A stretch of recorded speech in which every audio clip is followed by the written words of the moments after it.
When you were a student at the JC, were there any particular courses or projects that stand out in your mind as helping you prepare for the world of work?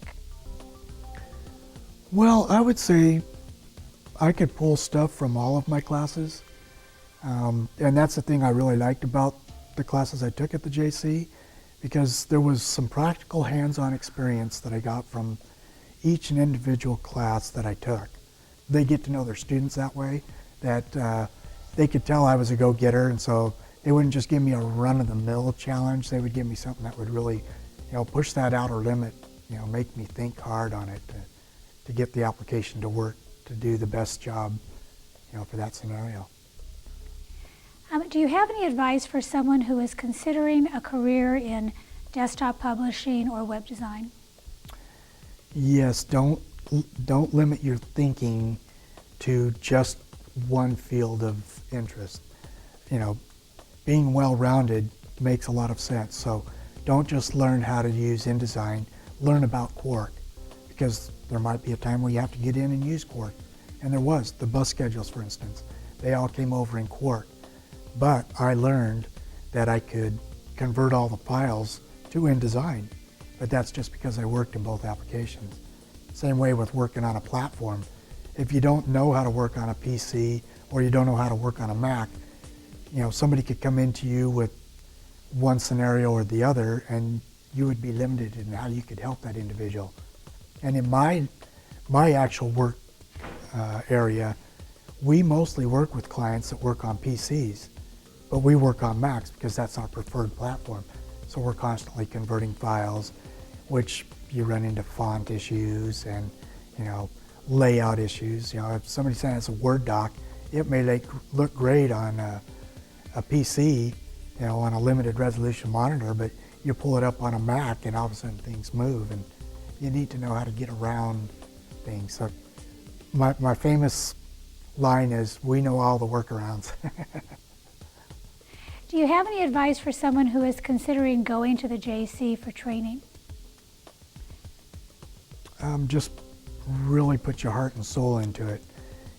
You can't go at anything half-hearted. If you're taking a class, take the lab right afterwards. Don't wait and say, I'm going to go back to the lab. Do it while it's fresh on your mind. Don't put going to lunch or anything else as a priority. And that's easy to do, especially if you're young and taking classes. Everybody else wants to run off and go do something, but keep that stuff fresh in your mind and go push the boundaries on how you do that step that you learned in class that day. And don't limit it to there either. Go home and research stuff on the internet, because that's really what I did. I put everything else aside when everybody wanted me to go do stuff. It was like, I've got studying to do. And it was not the extraordinary, it was the norm for me to go to school at 9 in the morning and sometimes not go home until 9:30 or 10 at night. I would spend all day there. Now that's not practical for everybody, but I wanted to be done in 3 years. And I knew I wanted to get all of these certificates, which I gained 7 of them. So to do that in a 3-year time frame, I did pretty well.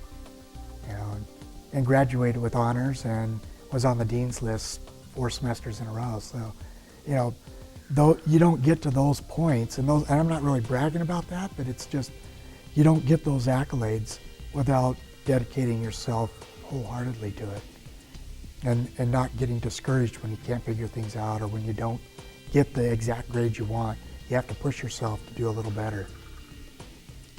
Do you have any advice for folks with disabilities with regards to entering the work world? Yeah, don't let anybody tell you you can't do it. And don't be afraid that you won't be able to make it in the real world, because the biggest thing that I fought with, even going through classes, was, will I be able to compete with somebody that's able-bodied?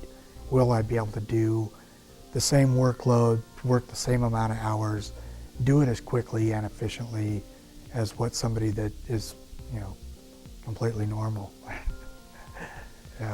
To whatever regard that is, And really what you find out is you find ways to be quick. I'm like a keyboard shortcut king.